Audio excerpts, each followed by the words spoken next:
Hello, this is Dale Matthews. This is our Tuesday show, and I'm joined by Mike Jones and also by a mystery guest. Mystery guest, please identify yourself. Well, this is the Friday night Bill Hunker. Mike, you promised me a mystery guest. The only mystery about this guy is when is he not on the show? Right, yes. Good evening, gentlemen. It's a very interesting evening for the show. We had set this up ahead of time, and then it turns out that we got some extremely interesting news this morning. So who wants to break the news in case there are people watching our show who are not yet informed? Who wants to tell the story? Well, I'll jump in there. I got a phone call before I got up, so I didn't take it right then, but it was early this morning that the news had broken that Walden and Wyden had finally made it that they got together, and the vote is imminent on I think it's a $4.6 million money coming our way before July 1. Right. And that changes, that's the rural schools going again, in essence, and that changes the landscape for about 2 years. Yeah. That's right. And I happen to have that now. If you guys want to hear it. Sure. Nah. Yes, please play it. Listen here. I'm not going to get jacked around here, pal. Yeah. Don't need to get. You want it or you don't. You don't need to get cranky. Just play the video. Of course we want it. Cheryl Walker quotes here in this. In the newspaper, yeah, that thing. Okay. Oh yes. Okay. Here's Walden.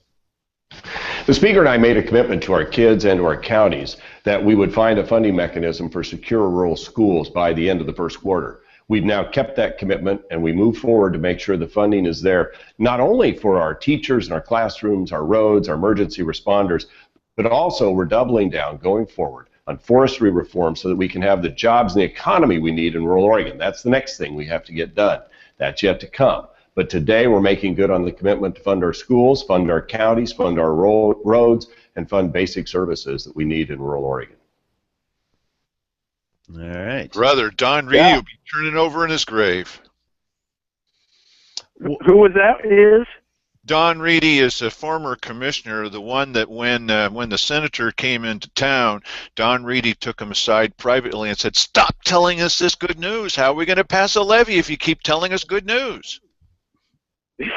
Yes, exactly. Yeah, exactly. And that holds very true this morning. Yeah, I know they're not really happy about this, although they're acting like this is expected and not a speed bump for them. Oh, and that's my favorite quote is the Courier. Well, are they accurate? No, but maybe they are this time. They talk with Scott Draper, and Scott Draper says, now, every time when you catch a commissioner saying something that's outrageous and wrong, their very first knee-jerk reaction is to lie. That's what Simon did at that bar when the father came up and said, "You did this." First thing Simon did was he lied. First thing Cheryl Walker did when we caught her was lied. First thing that Keith Heck did when he said this dopey phrase about the little moles that sneak around is he tried to say he never did that. Okay, so the first thing Scott Draper said, which makes him fit in very well with the commissioners, is this doesn't change anything.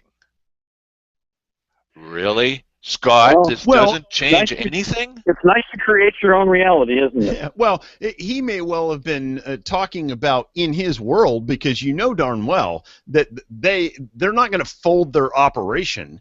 They're going to continue on, and they're going to double down on this. But doubling down is changing something. This does change things. He said, this is something we expected. Scott, snap out of it. You didn't expect this. What are you saying? If he was expecting it, all he had to do was cut his allotment and levy in half. He would have gotten half from Walden, and then he could provide the other half, and they'd be only going for 70-some cents. So he didn't. Well, then they're already planning the next levy push. You see, because their best argument is, it's still pretty weak, is, well, this is only for 2 years and we wanted it for 5 years. We wanted to force you into doing something you said you didn't want to do for a decade. We wanted to force you into this, and now we're going to force you next time. But why would, here's the big difference. Okay, we're sometimes wrong. Okay, and we try really hard not to be wrong about things. We can talk about that tonight too, and we'll talk about the discussion that we had about that recently, which is the main reason that we wanted to Bill on anyway, to tell you how careful we're trying to be in giving you the right information, unlike the Courier, right? And so we work hard at that. But one way to know the difference between the two sides is the very first thing that Scott Draper says. I hope this is now the end of Scott Draper. First thing he says is, this doesn't change anything. Really? Really? This doesn't change anything, Scott? You know, you're such a big fat liar, buddy. Really? I mean, that's ridiculous.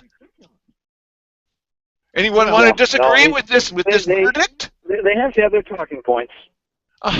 Yeah, I mean, this is, you know, I understand. It's a political thing, so you're not going to. It's just like, you know, I was watching the Kelly file here right before we got on the air here, and she was asking Ted Cruz, you know, what do you least like about yourself? Really, you're going to ask him, well, you know, I really don't like that I can't be relied on for anything. You know, I mean, no one's going to say that. So that's kind of a dumb thing. And so this is the same sort of situation. You know, Mr. Draper, what do you think about this? Doesn't this kill your plan? No, this doesn't change anything. It's you know, totally expected. He could be a human being and be honest and say, you know, we're gonna step back a little bit and reevaluate. What? It's not going to happen. It's that sort of thing. I don't care if you live to be 1,000, you will never see that. Yep. No, the trust and transparency just really, I don't understand what part of that they don't understand. It's always, you know, just keep pushing and going with whatever. I mean, this whole definition of Einstein on insanity, you see it over and over and over again in what are appropriately bright people and other things. This doesn't change. It's difficult to know what's in their minds. Really, this doesn't change. Well, yes, Dale. Don't. What I'm trying to say is, don't get hung up on it. It's not a big deal. You know, and this is what you'd expect. This is. We did expect this. I mean, if something like this was going to happen, we could have predicted this, whereas they didn't actually predict this happening. Okay, all right. So, so we purport to be smart guys. At least Mike does. And so here's the question: if we're advisors, we're not. But if we were advisors to the pro-Levy movement, what would you suggest is the best step for us to take to still try to, well, I don't know, get the levy passed, whether that's even possible now. But what's our best tactic at this moment? Fold up your operation, save your money, and better luck next time. That's not the best tactic. They're not going to do that. Hey, I just listen. I was just trying. Dale, I think that you hit it spot on. People are looking for people to be real and to just say how it is, and the reactions that we all have when these things happen. If people reacted that way, but as soon as they do talking points, we know they're not in the vicinity of where we live. Therefore, we don't want to really have that much to do with their thinking methods and the way they do it, because we know whatever we do, other than do what they want, is not going to have an effect on them. Well, and also, it's not like we don't understand what their arguments are. I've heard a couple of arguments today because I asked this very question in social media today, and you know, got a few responses. And you know, basically, it's that this is only covers for, you know, partial. It doesn't give you as much as the levy would give you. In number of years. That's what I just said. Well, no, not just in number of years, in amount of money. for a year. I mean, they would be better funded with the levy than they would be with this. So that's basically their argument is, well, you know, this handles us for 2 years and that handles us for 5. And, you know, why not take advantage of the fact that we have this now to get the better funding? I mean, the sheriff has made no secret of the fact that he wants $15 million. You know, that's his happy number. And this, I don't even think it would get him there if we had the levy and this. Well, maybe it would. Come close to 13 something, yeah. Oh, okay, yeah. Well, it gets close, but you know, the bottom line, my angle on it, of course, is you know, whatever they're asking for, let's give them about half that, because I don't trust government. You know, the one thing I trust government to do is waste money and spend the money they have improperly. That's what I trust. Exactly. These are not idle statements that Mike is making, despite what most people think. The point is that we've got evidence, we've got documents, we've got videotape. We can give you examples ad nauseum, to illustrate the fact that they really can't. How is it possible that these 3 people have lived this long, even though Simon, you know, about a quarter of the time of Cheryl Walker on this earth? How is it possible? How is it possible that we ended up not only with 3 people who routinely lie to us? I'm not making that up. You've seen the videotape. I mean, what other conclusion can you come to? But also, they're so bad. Honestly, they're so bad at managing money. I mean, they couldn't count the number of floors that were in a building. That they think that hundreds of jobs are going to be created by putting in a wheelchair ramp. They're now deciding to change access to the county courthouse, and it's going to cost $1 million. What are they doing? The point is, I mean, what Dale is taking, you know, a long time to say is that these guys are incompetent. That they don't understand how to manage things. They don't get it. No, what I'm saying is don't take our word for it. Go look at the videotape. The video's right there. You can see for yourself. Objective observers, well, I don't know, those guys seem pretty hard on county government. Go look at the tape. You can see for yourself. I mean, they're lying almost as much as Scott Draper. Come on. So yeah, you know, that's this whole idea of going to some source that seems the closest to reality. We all look for that. We all look for the thing that is really grounded in reality, as opposed to the anecdotal and I had a friend who did this and thus and so. Okay, we all do have those stories, but are we going to make policy and decisions and spend money and all of that on that kind of emotion and anecdotal experience? Yeah. No, we try for numbers and data that holds up over time, and that's what we've done with the crime stats. Boy, to say, okay, let's go back to the norm. And I'll tell you what, Bill, that does not fly with levy proponents. They are all about, you know what they say, I don't care about the numbers.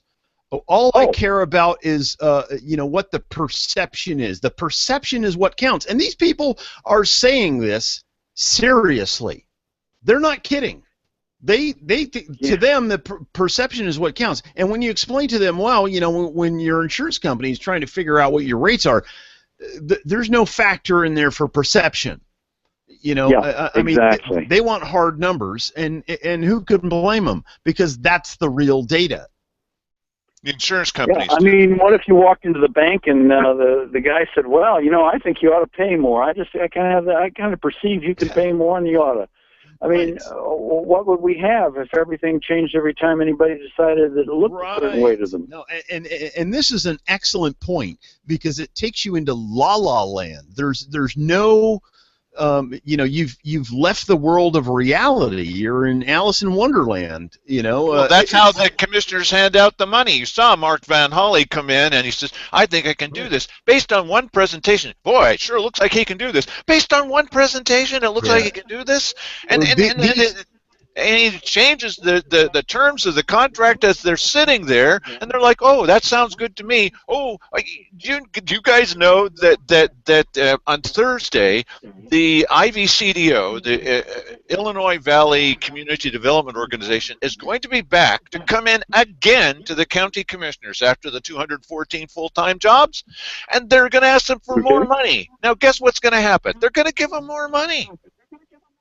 Yeah, they probably are. That's all that it takes. Is this wheelchair ramps? Yeah. Oh, I don't know. Okay. Yeah, maybe they're going to build a factory to build wheelchair ramps. We don't know. But it doesn't matter what they're asking for because the commissioners are going to give it to them because their perception is that these are wonderful guys that do nothing but add to the number of jobs in the community. Well, look at how many jobs they've already added. Like what? How many jobs?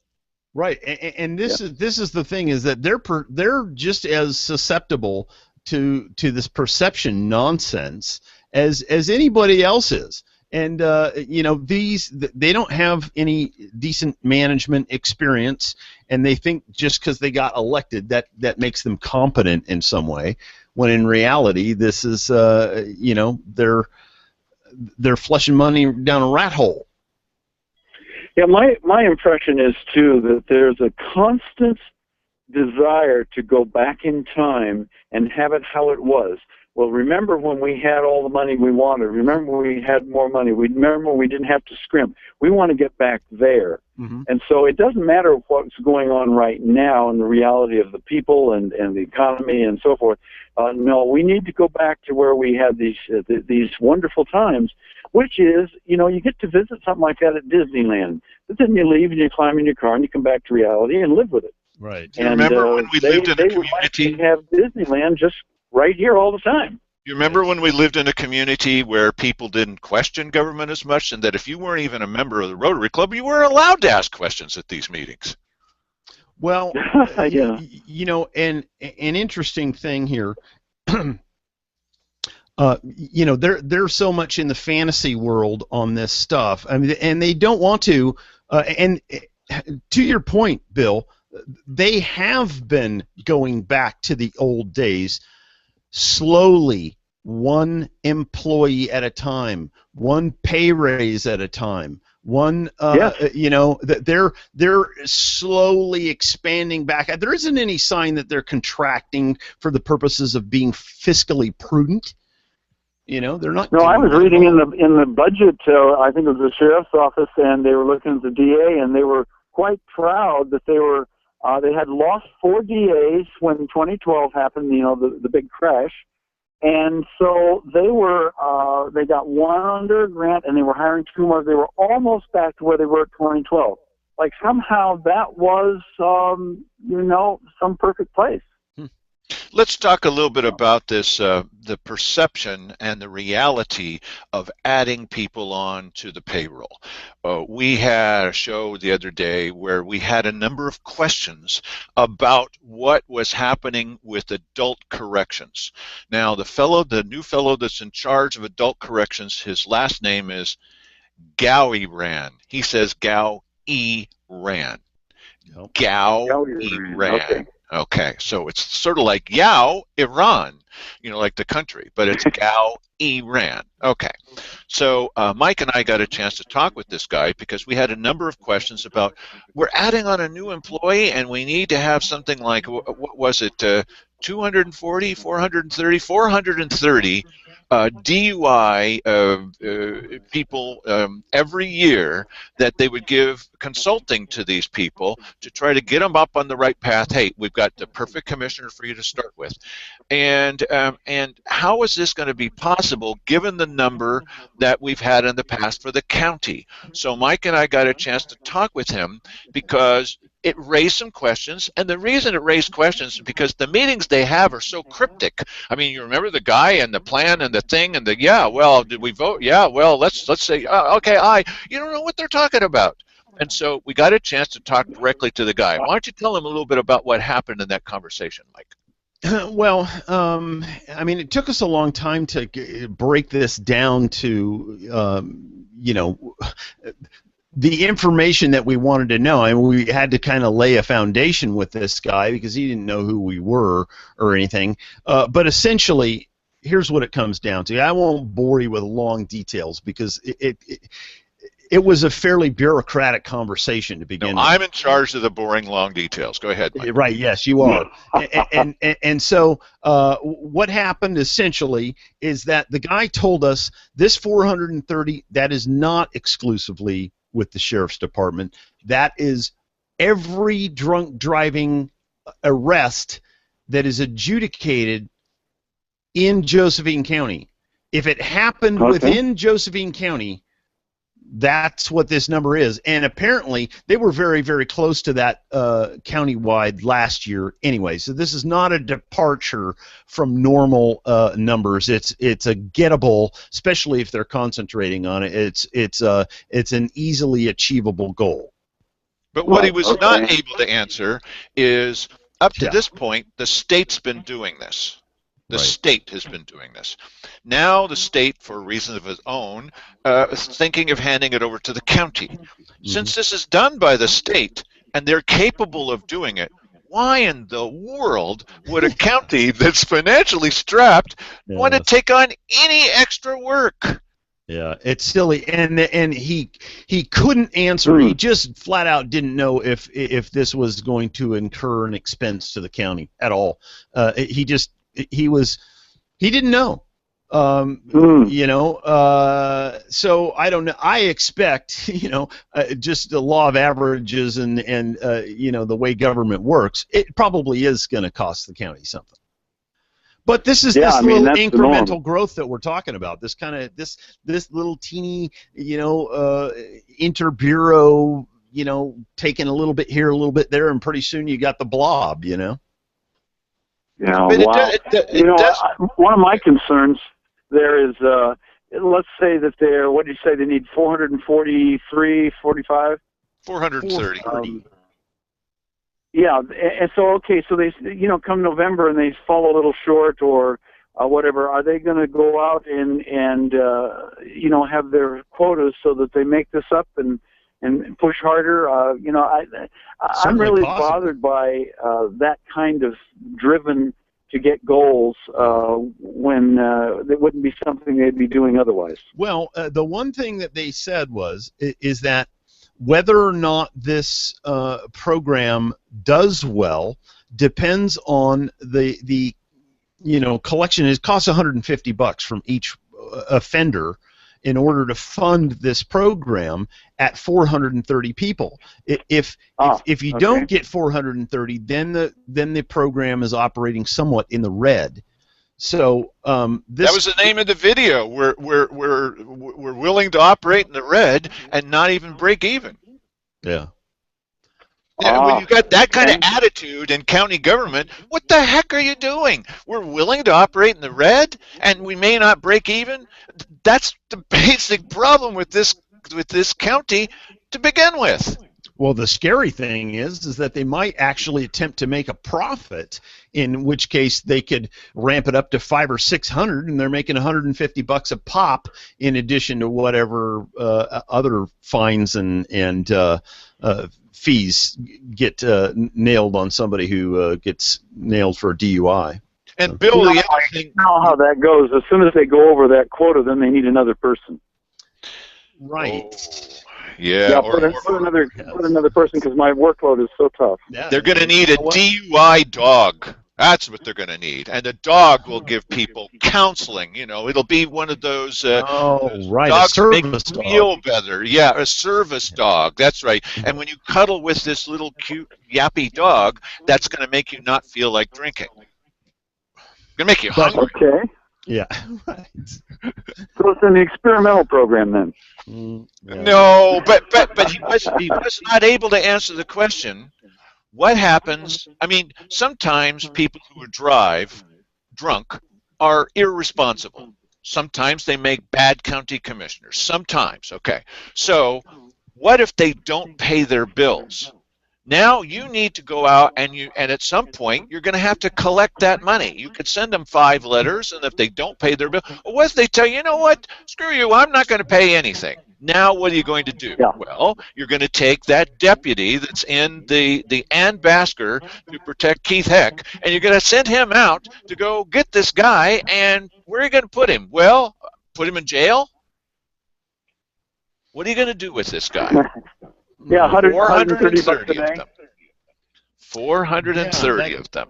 That doesn't really make any sense there, does it, Bill? You know what?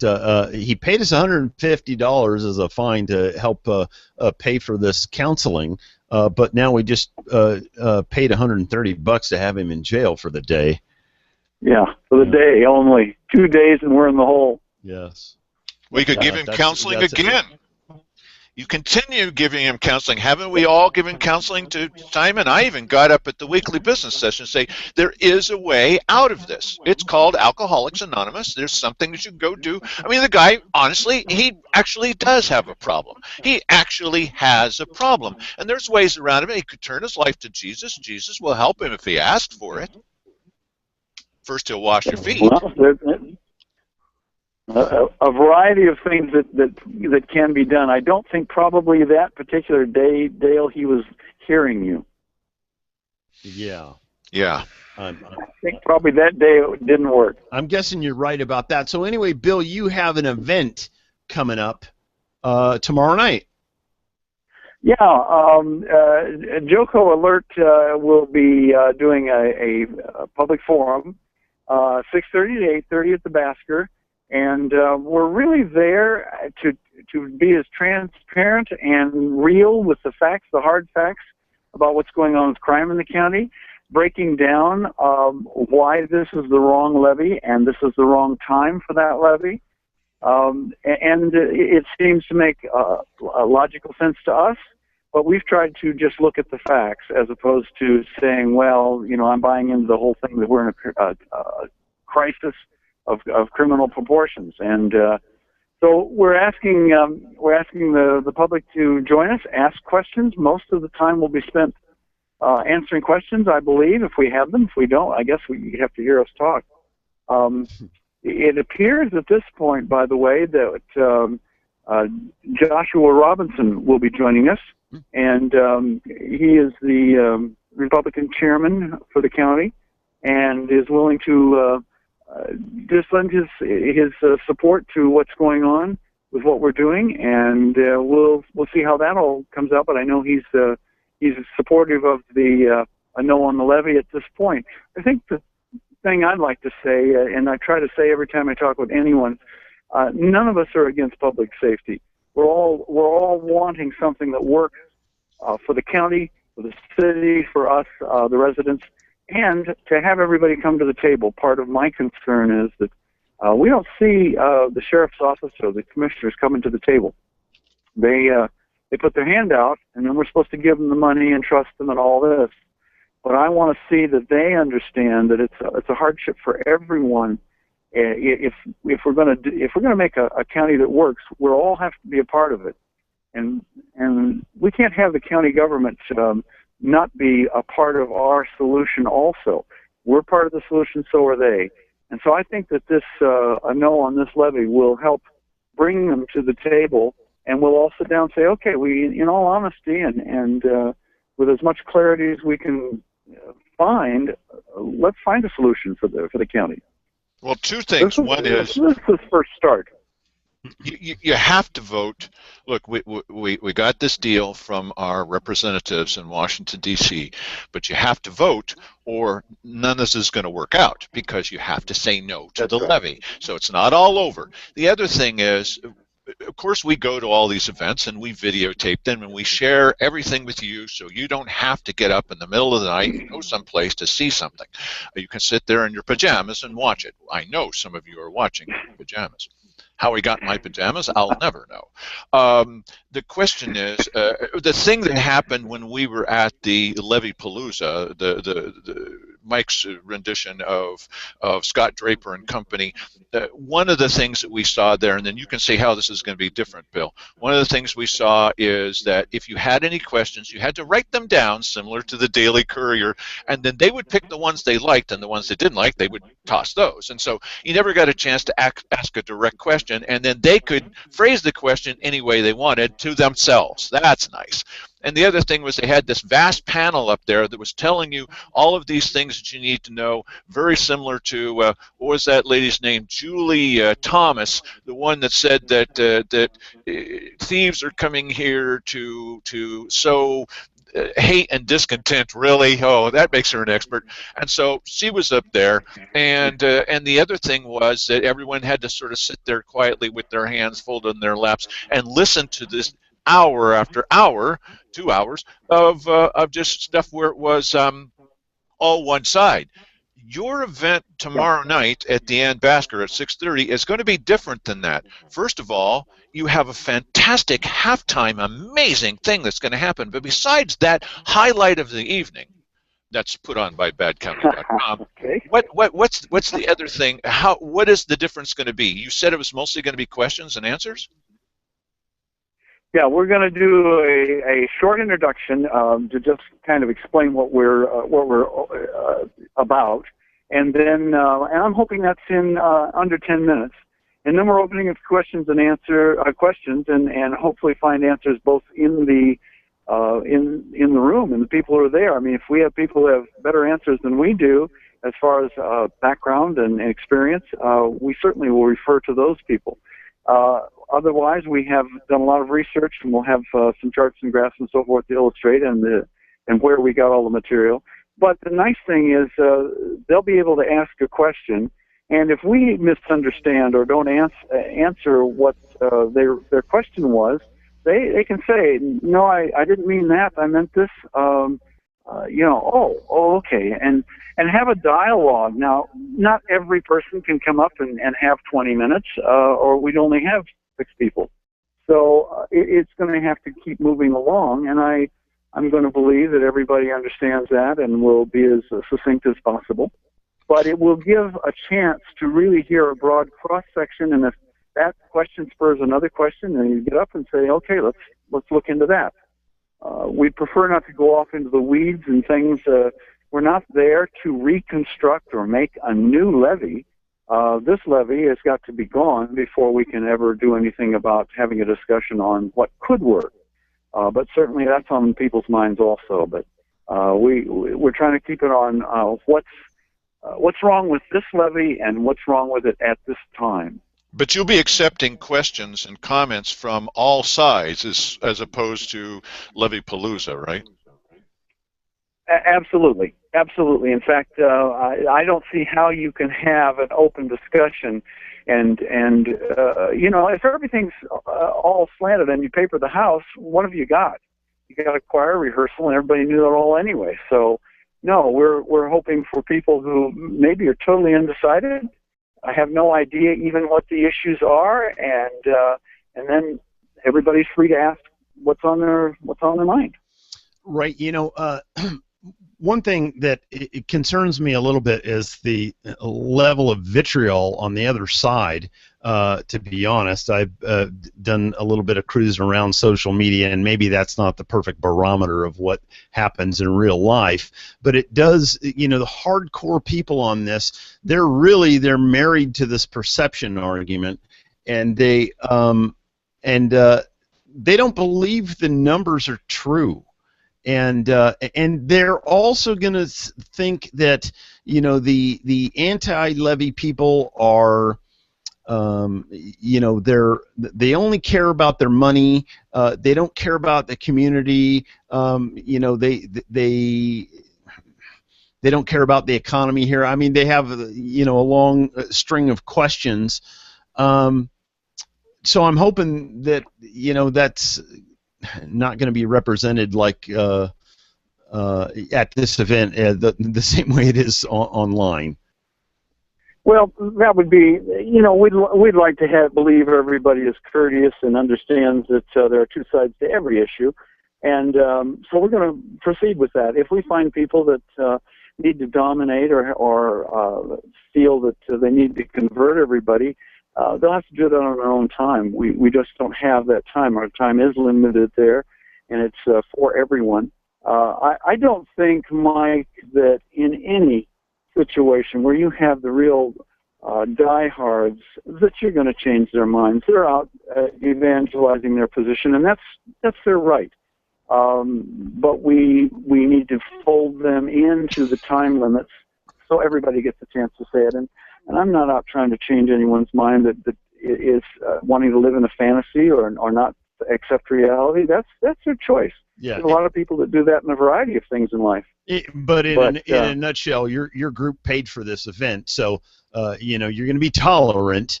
I'm assuming sure. that probably has some limitation to it.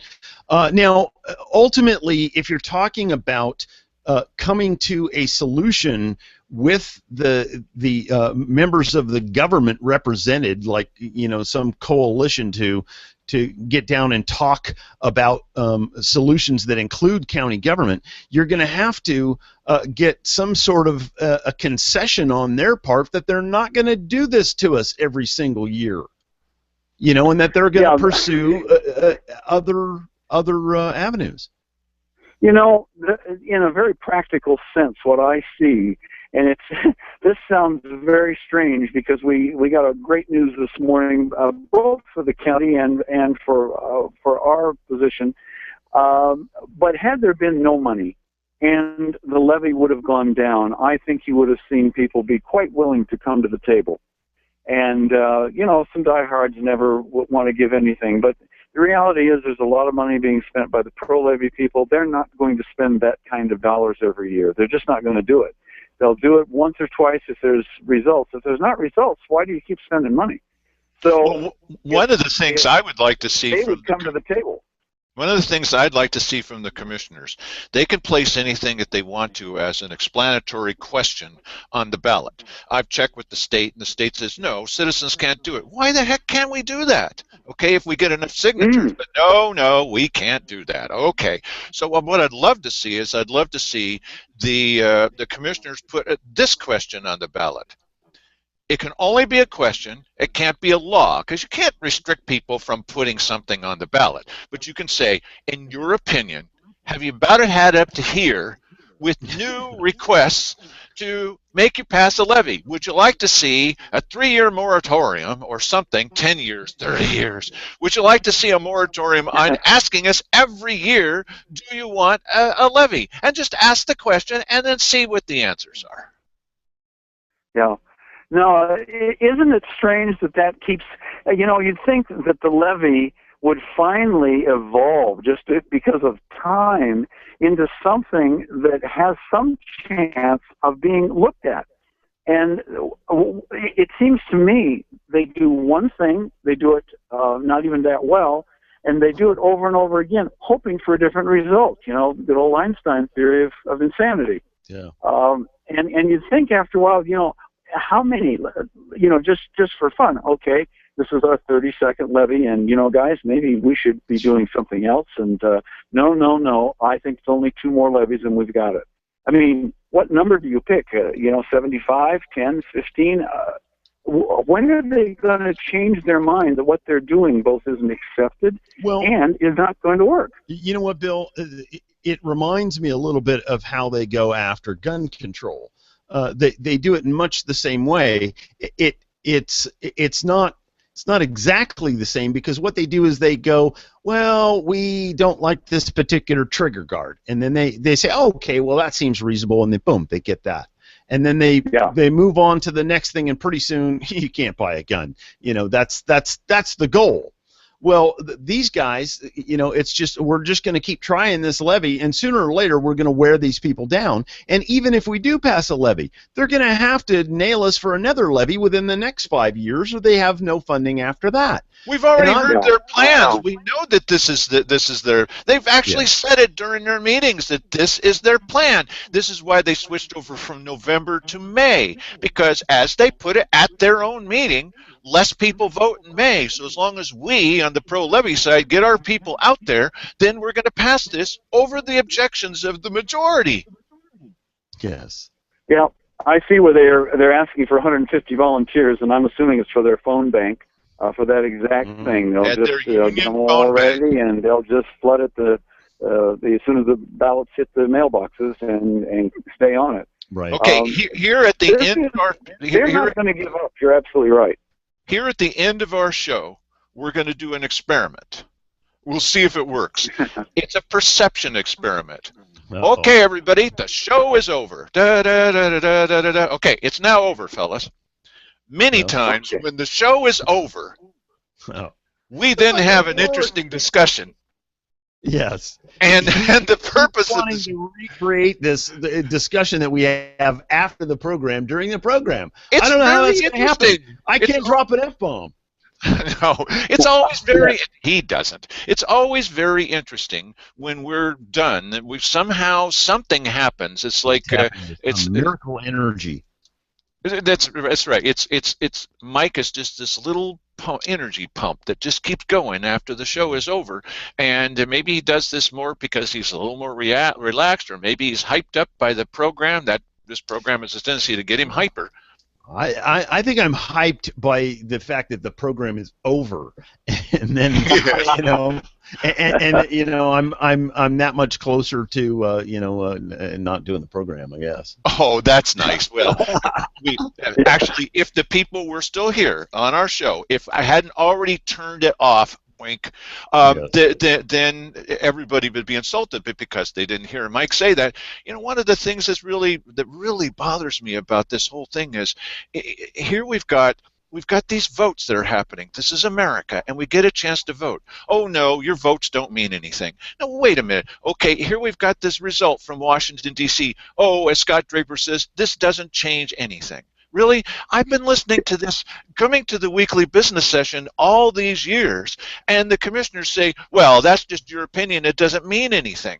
Nothing means anything to these people if they don't like it. Except perceptions. Yeah, but they're willing to ignore the numbers because they don't match with what they want them to be. They're willing to ignore what we're trying to tell them. They're willing to ignore the fourth floor of a building. They're willing to ignore common sense, where you're not going to create 214 full-time family wage jobs that are permanent after a wheelchair. They're willing to ignore all that stuff because it doesn't fit with their perception of look at Dennis Weber. You're screaming and yelling and you're chomping at the furniture. No, we're not. No. So well, why are you know what though? That? This is a little bit like walking around hypnotized. You're sort of a living zombie of sorts, and you have this perception. It's been colored by the person who influenced you when they were hypnotizing you, and that's the track you're on, and you just stay there. And this is kind of how they do things. And another thing I see is if you ever dare go over and entertain the thought that your authority figures are doing this to you, that is so fearful you would rather go with fantasy and live with that than to think, oh my authority figures are really actually doing this. I can't fathom that. Therefore, I will not go there. I will go in Fantasyland. Fantasy, a.k.a. Perceptionville. It could be that this is just the way they were raised to respect authority. I was raised to question authority by my parents, who taught me how to question authority.